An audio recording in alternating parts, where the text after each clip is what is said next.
दोस्तों नमस्कार। कांग्रेस बदल रही है, कांग्रेस निर्णय लेना सीख रही है, कांग्रेस अपने फैसलों को अमल कराने की दिशा में बढ़ चुकी है। लेकिन यह समूचा शोर सिर्फ कांग्रेस का है, यह सारा हंगामा सिर्फ कांग्रेस का है, यह चेहरों का बदलना सिर्फ कांग्रेस के भीतर की समझ है। क्योंकि एक ऐसा राज्य जहां पर 500 से ज्यादा परिवार ऐसे हैं जो अपने परिजनों की मौत पर आंसू भी नहीं बहा पाए, क्योंकि उनके परिजनों की मौत आंदोलन करते वक्त हुई। ये किसान परिवार हैं। यह ऐसा राज्य है जहां पर 1000 से ज्यादा मंडियां घाटे में चल रही है, लेकिन कोई किसान किस सत्ता के सामने अपने आंसुओं को बहाए यह कोई नहीं जानता है। यह वह राज्य है जहां पर बेरोजगारी का आंकड़ा इस देश के आंकड़े से लगभग 4 गुना ज्यादा हो चला है। यह वो राज्य है जहां पर बिजली को लेकर लगातार स्थितियां बिगड़ रही है। यह वह राज्य है जहां पर युवाओं के सामने सबसे बड़ा संकट यही है, पैसे का जुगाड़ हो जाए तो कनाडा चले जाएं या फिर आने वाले वक्त में एमएसपी पर कम से कम फसल खरीदने की स्थिति में सरकार को लाकर खड़ा कर दें तो आंदोलन करें। यानी एक बार फिर संघर्ष करते हुए उन 500 परिवारों की कतार में कहीं अपना परिवार भी खड़ा तो ना कर दे जहां पर मौत मिलेगी। इन सारे सवालों के बीच कांग्रेस ने अपना चेहरा बदल दिया है। हालांकि दिल्ली के दरबार में बार बार हर राज्य से जहां जहां कांग्रेस की सत्ता है, हर किसी ने माथा टेका, बातचीत की, संवाद बनाने की कोशिश की, किसी को सफलता नहीं मिली। लेकिन ऐसी कौन सी बात है जहां पर सिद्धू को सफलता मिल गई पंजाब के भीतर और कैप्टन अमरिंदर सिंह को कुर्सी छोड़नी पड़ी? वो कौन से निर्णय थे जिस वजह से कैप्टन अमरिंदर सिंह अपनों के बीच ही घिरते चले गए? वह कौन सी मानसिकता थी जो आपको अपने विधायकों से अलग करती है? वह कौन से पॉलिसी डिसीजंस थे जिसमें कांग्रेस के भीतर ही असंतोष था? पूरे पंजाब में घूम जाइए, कैप्टन अमरिंदर सिंह सत्ता छोड़ रहे हैं, नया चेहरा सत्ता संभालने को आ चुका है। और इन सब के बीच कांग्रेस को लेकर जो उहापोह, जो शोर, जो हंगामा, क्या वो वाकई लोगों के भीतर भी है? ये सारे सवाल हैं। लेकिन एक बड़ा सवाल यह है कि क्या वाकई कोई मुख्यमंत्री अपने पद पर रह सकता है जब उसके अपने मंत्री ही उसके खिलाफ हो जाएं, उन निर्णयों के खिलाफ हो जाएं जिन निर्णयों को कैबिनेट की बैठक में फैसले पर अमल कराने की दिशा में मुख्यमंत्री बढ़ रहा हो? ये सारे सवाल कांग्रेस की उस पारंपरिक राजनीति का हिस्सा रहे हैं जिसके आश्रय इससे पहले भी कैप्टन ने मुख्यमंत्री पद को संभाला और अपनी ठसक के साथ सत्ता चलाई। अकालियों ने भी इसी तर्ज पर अपनी सत्ता चलाई, यह हर किसी ने देखा है। लेकिन क्या वाकई विधायकों की सुनी जाती है या फिर एक ऐसी परिस्थिति पंजाब में बन चुकी है जहां पर 6 महीने बाद चुनाव होंगे तो कैप्टन को जीत नहीं मिलेगी? इस चेहरे को बदलना होगा। इस चेहरे के साथ समूची कैबिनेट को भी बदलना होगा। क्योंकि जिस वक्त हमने जिक्र किया कैप्टन इस्तीफा दे रहे थे, उस वक्त 65 विधायक अगर लामबंद थे तो उस कतार में मंत्रियों की फहरिस्त खुले तौर पर जो कह रहे थे कि इन्हें पद छोड़ना चाहिए, उसमें राजेंद्र बजवा का नाम था, उसमें सुखविंदर सिंह रंधावा का नाम था, उसमें सुखविंदर सिंह सरकारिया का नाम था, उसमें चरण सिंह चन्नी का नाम था, उसमें सुनील जाखड़ का नाम था, उसमें सुरंद श्याम अरोड़ा का नाम था, उसमें प्रगट सिंह का भी नाम था, उसमें सिद्धू का नाम भी था और एक फहरिस्त है लंबी। तो क्या वाकई दिल्ली अपने विधायकों की बातों को सुनती है? एक सवाल आपके जहन में आज पंजाब को लेकर आना चाहिए। दिल्ली तो सचिन पायलट भी पहुंचे थे, दिल्ली तो टीएस सिंह देव भी पहुंचे थे और दिल्ली में अपनी ताकत दिखाने के लिए भूपेश बघेल भी तमाम मंत्रियों के साथ 30 विधायकों के साथ दिल्ली पहुंच गए थे और यह जताने के लिए कि हमारे साथ पूरी ताकत खड़ी है। तो क्या विधायकों की संख्या मायने रखती है? और विधायकों की संख्या अगर साथ ना हो तो मुख्यमंत्री को कुर्सी छोड़नी पड़ती है। इसीलिए सचिन पायलट हार गए, इसीलिए भूपेश बघेल मुख्यमंत्री बने रहेंगे और इसीलिए कैप्टन को अपना पद, अपना सीएम पद छोड़ना पड़ा। ये सारे सवाल हैं। लेकिन हमें लगता है कुछ पन्नों को आज पलटने की जरूरत है, कांग्रेस के भीतर की परिस्थितियों को लेकर भी और पंजाब की परिस्थितियों को लेकर भी। जो कैबिनेट डिसीजन हुआ था, उस कैबिनेट डिसीजन ने जो सबको हिलाकर रख दिया था, वो दरअसल कैबिनेट डिसीजन 2 लोगों को नौकरी देने को लेकर था। 2 एमएलए के बेटों को नौकरी दी गई थी, सरकारी नौकरी। और यह कहा गया था कि कैबिनेट ने डिसीजन लिया, और कैबिनेट का डिसीजन इस आधार पे था कि जिन परिवारों में जिनकी मौत जब वहां पर चरमपंथ था, जो कट्टरवाद और हिंसक परिस्थितियां हो रही थी, वो दौर 80s का था। 84 के बाद की जो परिस्थिति बनती चली गई थी, उनमें जिन परिवारों के बच्चों की मौत हुई है, उन परिवारों में नौकरी दी जाएगी उनके बच्चों को। यह एक आस और उम्मीद था। इसी के दायरे में 2 एमएलए आए और एमएलए ने अपने बच्चों को नौकरी दिला दी, यह कहकर कि उनके पिता की भी मौत उसी चरमपंथियों ने की थी जिस समय पंजाब झुलस रहा था। लेकिन जब हमने गिनती लगानी शुरू की तो उस दौर की जानकारी यह निकल कर आई, 1987 के वक्त चरमपंथ काल के दौरान 35,000 परिवारों को अपने बच्चों को खोना पड़ा था। तो क्या उन सारे परिवारों के बच्चों को नौकरी देने से पहले अपने एमएलए के बच्चों को नौकरी दी जा सकती है? यह सवाल अकालियों ने नहीं उठाया, यह सवाल आम आदमी पार्टी ने नहीं उठाया, यह सवाल कांग्रेस के भीतर उठा। कांग्रेस ने अपने ही भीतर से यह सवाल उठाया कि आने वाले वक्त में जब चुनाव मैदान में जाना है तो एक ईमानदार परिस्थिति कांग्रेस के साथ होनी चाहिए। और यहीं से सवाल उठता है कि आखिर सिद्धू सफल क्यों हो गए? सिद्धू सफल इसलिए हुए क्योंकि सिद्धू को यह बोला गया दिल्ली में भी, और शायद यह उनकी फितरत भी रही कि खुद को आप विद्रोही तौर पर दिखलाइए, यह जताने की कोशिश कीजिए कि जनता के नीतियों को लेकर, जनता के लिए बनाई गई नीतियों को लेकर हम कोई समझौता नहीं करेंगे, वो जनता के हक में होना चाहिए।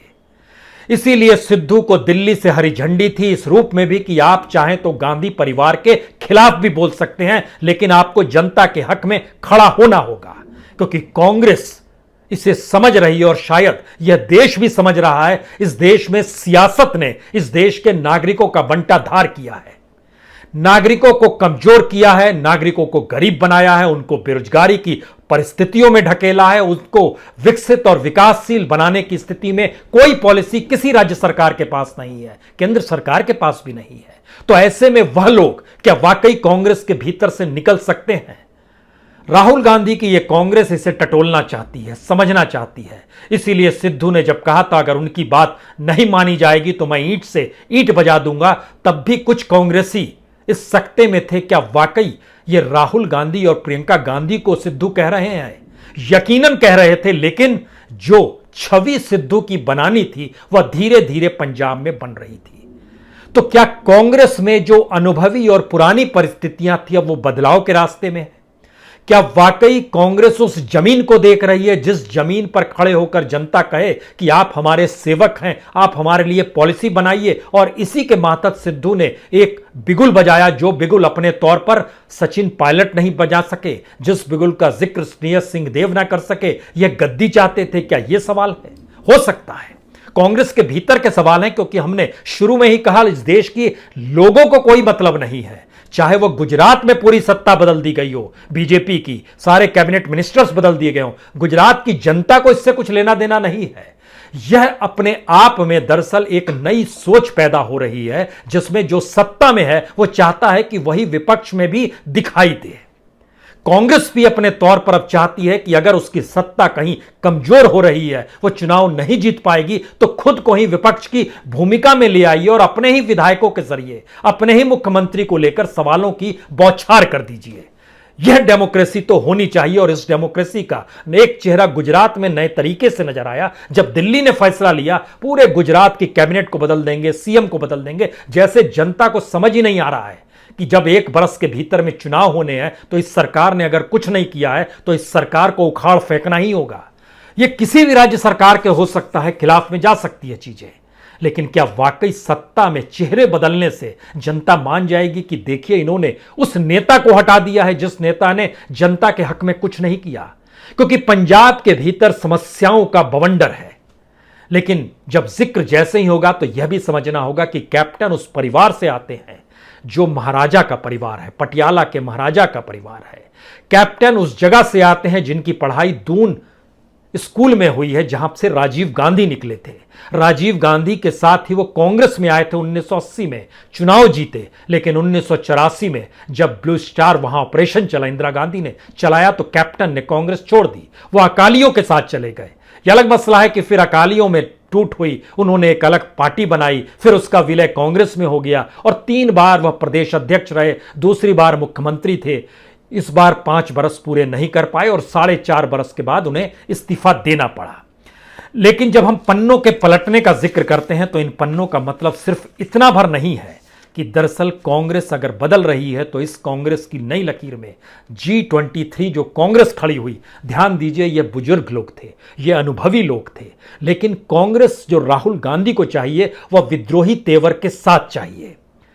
और जानकर आपको हैरत होगी कि इस दिल्ली के दरबार में जो गांधी परिवार का दरबार है, उसके भीतर की एक आवाज राहुल गांधी की बार बार रहती है कांग्रेसियों को लेकर।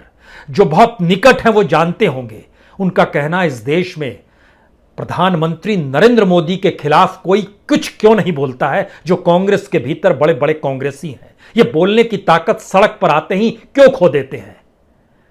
तो क्या कांग्रेस में जब सत्ता संभालने का वक्त आता है तो इन अनुभवी चेहरों को सामने ले आया जाए और संघर्ष करने की परिस्थितियां रहे तो वह चेहरों को आगे ले जाया जाए जो संघर्ष करने की स्थिति में सब कुछ गंवा चुके हैं। कांग्रेस इस अंतर्द्वंद से जूझ रही है और आज सुबह जब कैप्टन अमरिंदर सिंह से सोनिया गांधी की बातचीत हुई, उस वक्त कैप्टन ने पारंपरिक अंदाज में इस बात का जिक्र किया, मैं पार्टी छोड़ दूंगा। पारंपरिक अंदाज में कहा, आपकी जो सीएलपी की बैठक, विधायकों की बैठक बुलाई गई है और जिस तरीके से आप हमारे एमएलएस को दिल्ली बुलाते हैं, उनकी बात सुनते हैं, जिस तरीके से आप हमको लगातार बेइज्जत कर रहे हैं पब्लिकली, हम ऐसे में मुख्यमंत्री पद छोड़ देंगे। लेकिन शायद सोनिया गांधी टेलीफोन पर जरूर थी, लेकिन उनके जहन में राहुल गांधी जरूर चल रहा था। और राहुल गांधी इन परिस्थितियों के साथ कांग्रेस को क्या वाकई बदलने की दिशा में जा रहे हैं? क्योंकि सिद्धू ने 2019 में सिर्फ 2 लाइन का पत्र लिखकर अपने मंत्री पद से इस्तीफा दिया था और वो पत्र कांग्रेस अध्यक्ष राहुल गांधी को भेजा था। वो 6 या 10 जून की तारीख थी 2019 की। लेकिन याद कीजिए, उसके तुरंत बाद राहुल गांधी ने भी अध्यक्ष पद छोड़ दिया था, क्योंकि 2019 के चुनाव में बड़ी बुरी तरीके से हार मिली थी कांग्रेस को। और कांग्रेस की 2019 की हार इसलिए 2014 की तुलना में कहीं ज्यादा बुरी और घातक और त्रासदीदायक है, क्योंकि कांग्रेस को 2014 में जितने वोट मिले थे, वह वोट संख्या जो थी, जो इलेक्शन कमीशन का डाटा बतलाता है, उस वोट की संख्या 10 करोड़ 59 लाख थी और कांग्रेस के वोट सिर्फ 50 लाख बढ़ पाए थे। 2019 में 11 करोड़ 19 लाख तक पहुंचे थे। लेकिन दूसरी तरफ बीजेपी के वोट 2014 में अगर 17 करोड़ 16 लाख थे तो ये लगभग 5.5 करोड़ बढ़ गए थे। यानी कांग्रेस के वोट सिर्फ 50 लाख और बीजेपी के वोट 5.5 करोड़ बढ़ गए थे। तो राहुल गांधी ने इस्तीफा दे दिया था। सही बात है, हार मिले तो इस्तीफा देना चाहिए, लेकिन किसी दूसरे को कांग्रेस में कोई परंपरा नहीं है। इस्तीफा देने के बाद फिर से सोनिया गांधी ही अध्यक्ष हो गई, कोई दूसरा नाम निकल कर नहीं आया। कांग्रेस का मतलब गांधी परिवार है, इसे हर कांग्रेसी को मानना चाहिए। उसके पास 3 ही ऑप्शन होते हैं, या तो गांधी परिवार को मान ले, या फिर कांग्रेस ही छोड़ दे, या फिर बीच बीच में अपने गुस्से का इजहार करते हुए, जैसे सचिन पायलट बतलाते हैं, जैसे टीएस सिंहदेव बतलाते हैं, जैसे सिद्धू बतला रहे थे, जैसे XYZ कोई भी बतलाएगा, इन सारी परिस्थितियों को समझते हुए। लेकिन यहां पर 2 सवाल सबसे बड़े हैं। क्या वाकई कांग्रेस अपने कुनबे को बिखरा कर संभाल पाने की स्थिति में आएगी, या नहीं संभाल पा रही है इसलिए कांग्रेस बिखरती चली जाएगी? क्योंकि एक डाटा हम आपको बताते हैं, 2016 के बाद कांग्रेस को छोड़ने वाले एमएलएस की संख्या इस देश में 170 है। 7 सांसदों ने भी कांग्रेस छोड़ी है। और इस फहरिस्त में हाल के दिनों में जो कांग्रेसी नाम आपके जहन में आएगा, उसमें जाहिर है आपके जहन में ज्योतिरादित्य सिंधिया आएगा। आप कहेंगे अच्छा, ये मध्य प्रदेश का हिस्सा जो आप जानकारी दे रहे हैं उन्होंने छोड़ा है। इसके बाद आपके जहन में बीजेपी में शामिल हुए जतिन प्रसाद भी आएंगे, नाम जिन्होंने उत्तर प्रदेश में छोड़ा। इसके अलावा सुष्मिता देव जो असम चली गई टीएमसी के लिए प्रभारी बनकर वहां पर, और वो राज्यसभा में भी आ गई। उससे पहले कोई एक नाम प्रियंका चतुर्वेदी का लीजिए, जो शिवसेना चली गई। लेकिन इसके ठीक समानांतर 2-3 बातों को और समझिए। कांग्रेस कितनी बदल गई है, वो शिवसेना के साथ सत्ता चलाने को तैयार बैठी है। कांग्रेस कितनी बदल गई है, जिसमें वह अपनी सत्ता को ना कर्नाटक में संभाल पाई, ना मध्य प्रदेश में संभाल पाई। ये इंदिरा गांधी की कांग्रेस नहीं है। इंदिरा गांधी की कांग्रेस के वक्त कांग्रेस को इस तरह सामना न करना पड़ता कि सत्ता में हो और फिर विपक्ष में चले गए क्योंकि खरीद फरोख्त हो गई। यह परिस्थितियां क्या एक डेमोक्रेसी का हिस्सा है पार्टी के भीतर में, या फिर अनुशासन ना हो पाने की परिस्थिति है, या फिर उस विजन की स्थिति में कांग्रेस बार बार नहीं आ पा रही है जिसका इंतजार समूचा देश कर रहा है? क्योंकि इस देश में जनता से कोई सरकार इस देश की केंद्रीय सत्ता के नहीं है, यह हर कोई जानता है। जो पॉलिसी बन रही है, जो निर्णय लिए जा रहे हैं, वो जनता के अनुकूल नहीं, सिर्फ सत्ता के अनुकूल होते हैं। ऐसे में कांग्रेस राष्ट्रीय पार्टी है। तमाम दूसरी क्षेत्रीय पार्टियों की तुलना में कांग्रेस का जो वोट बैंक है वो उनसे मिनिमम 10 गुना ज्यादा है, और उससे लगभग दुगने की स्थिति में बीजेपी खड़ी है। यही अंतर है इस देश में राजनीतिक सियासत का। लेकिन अब यहां पर एक सवाल सबसे बड़ा यह है कि जब कांग्रेस बदलने की परिस्थिति में आ रही है तो क्या वाकई प्रशांत किशोर की एंट्री इसीलिए हो रही है? क्या वाकई कन्हैया कुमार से इसीलिए बातचीत की जा रही है? क्या वाकई जिग्नेश मेवानी को टटोला जा रहा है? वो कांग्रेस में कैसे आएंगे? कैसे इन सब के बीच G23 के नेता थे वह धीरे धीरे बदलेंगे? वीरप्पा मोइली बदल गए, आने वाले वक्त में मनीष तिवारी भी पंजाब से आते हैं, वह भी बदलेंगे। यह कौन सी परिस्थिति है कांग्रेस को लेकर? यह सवाल इसलिए अबूझ पहेली अभी भी है क्योंकि कांग्रेस पंजाब में चेहरे को बदलती है लेकिन राजस्थान और छत्तीसगढ़ में टकराव को रोक नहीं पाती है। वह अपने उन संघर्षशील कार्यकर्ताओं को, विधायकों को कोई तरजीह भी नहीं दे पाती है अगर कांग्रेस का मतलब सिर्फ गांधी परिवार है तो। और यही वो परिस्थिति है जो बार बार इस देश के भीतर में नागरिकों में संशय की स्थिति लेकर आती है कि जब वो कहते हैं कि हम बीजेपी को हराएंगे, हम नरेंद्र मोदी को हराएंगे, इसीलिए यह सवाल खड़ा हो जाता है। और नहीं भी खड़ा होता है तो इसे खुद बीजेपी का आईटी सेल खड़ा करने की स्थिति में ले आता है कि देखिए कोई अल्टरनेटिव तो है नहीं। तो क्या वाकई पारंपरिक राजनीति की जो नींव पड़ी हुई थी इस देश में 2014 से, बीजेपी और नरेंद्र मोदी ने जब उसे बदल दिया तो अब कांग्रेस भी उसे अपनी पॉलिटिकल पार्टी के भीतर बदलने की स्थिति में आ गई है?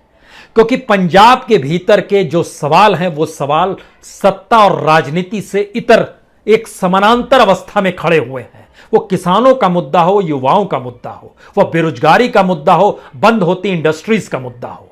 ध्यान दीजिए, इन सारी परिस्थिति में बार बार 3 बातों का जिक्र अक्सर होता रहा।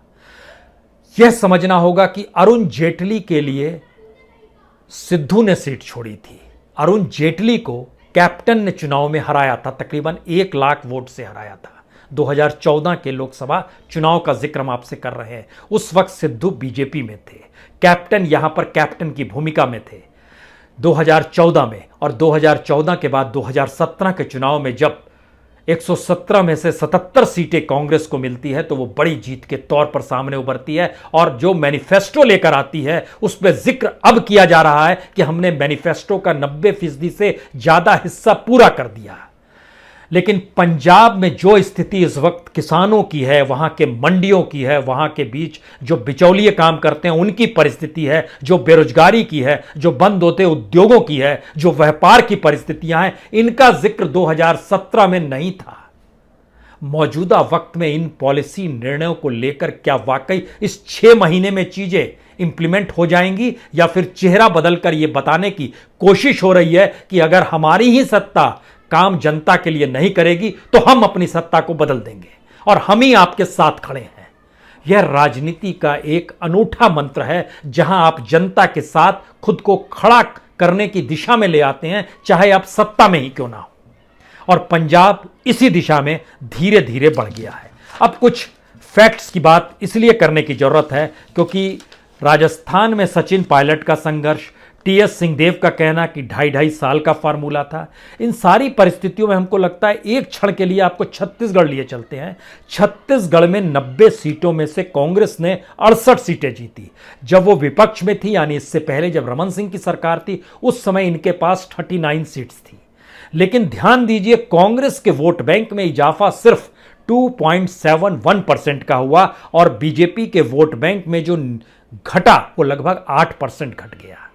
यानी दोनों के वोट की स्थिति भी अगर आप देखिएगा तो लगभग 47 लाख वोट हारने के बावजूद बीजेपी के पास है, 61 लाख वोट कांग्रेस के पास हैं। और ये 61 लाख वोट तब हैं जब कांग्रेस में टीएस सिंहदेव या ताम्रध्वज साहू जो एक दुर्ग से आते हैं, एक सरगुजा से आते हैं, वह उस समय बघेल के खिलाफ नहीं थे। अब सबकी अपनी अपनी राजनीति और आने वाले वक्त में 2023 में इन्हें भी चुनाव में जाना है।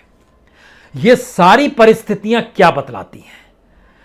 ये परिस्थिति बतलाती है कि राजनीतिक दल अभी भी जनता के साथ नहीं जुड़ पा रही है। ये परिस्थितियां बतलाती है कि हर दूसरी पॉलिटिकल पार्टी इंतजार करती है कि दरअसल सत्ता वाली पार्टी को जब जनता खारिज कर देगी तो हमारी सत्ता वहां पर आ जाएगी।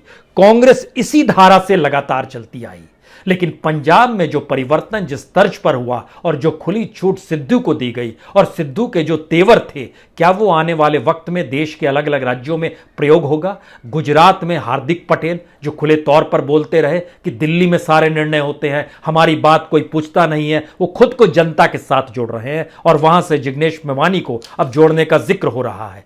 जो पूरा का पूरा घटनाक्रम है उसमें जिस तरीके से अब कन्हैया कुमार से भी संवाद बनाने की कोशिश हो रही है, यह बताने की स्थिति में है कि दरअसल अब हम युवाओं को साथ लेकर चलेंगे। सवाल सबसे बड़ा इन सब के बीच यही है कि कांग्रेस अभी भी क्या वाकई उस सोच के आगे निकल पाई है जहां वो ये मानकर चले कि वह एक पॉलिटिकल पार्टी है? क्योंकि कांग्रेस अपने आप को पार्टी मान नहीं पाती है। कांग्रेस मानती है वो विचार है, वो मानती है कि वह भारत में स्वतंत्रता संग्राम से लेकर अभी तक उसका भारत की जनता के साथ जुड़ाव कुछ वैसा ही रहा है जो भारतीयता से जुड़ाव होता है। और संगठन का चेहरा चाहे कमजोर क्यों ना हो, लेकिन दिल्ली में गांधी परिवार की मजबूती और गांधी परिवार के साथ कांग्रेस का होना, यह मैसेज देश के लिए काफी है। अगर यह काफी है तो 2014 और 2019 की हार कांग्रेस के साथ कहीं ना कहीं कुछ सवालों को खड़ा करती है। लेकिन फिर वही बात, पारंपरिक राजनीति ही इस देश के भीतर का एक ऐसा सच है जिसमें जब तक आप चीजों को बदलेंगे नहीं तब तक चीजें आपके अनुकूल होंगी नहीं। तो क्या ये मान लिया जाए कि पंजाब ने एक निर्णय लिया है या पंजाब को लेकर कांग्रेस ने एक निर्णय लिया है और यह निर्णय आने वाले वक्त में कांग्रेस को चुनावी जीत दिला देगा, या फिर यह घाटे का सौदा है? यह तो चुनाव में तय होगा। लेकिन इन सारी परिस्थितियों के बीच में एक फैसले और एक निर्णय से पार्टियां नहीं बदलती हैं। पार्टियों को बदलने के लिए बहुत सारे निर्णय लेने पड़ते हैं। अनुशासन की कतार को बड़ा मोटा करना पड़ता है।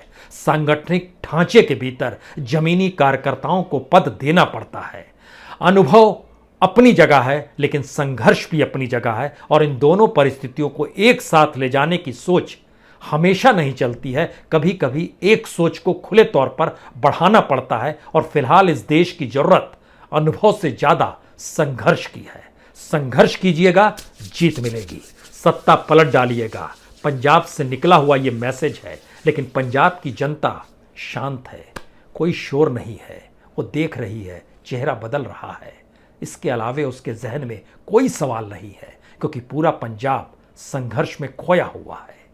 त्रासदी पहली बार विकट है। बीते 9 महीनों से जिस संघर्ष को वो कर रहा है, उस रास्ते में समर्थन दे देना ठीक है, लेकिन उसको समर्थन को लागू करा के जनता को राहत देना, ये काम क्या कांग्रेस कर पाएगी? यह सवाल है और इसी सवाल को सोचिए। और बहुत बहुत शुक्रिया, बहुत बहुत शुक्रिया।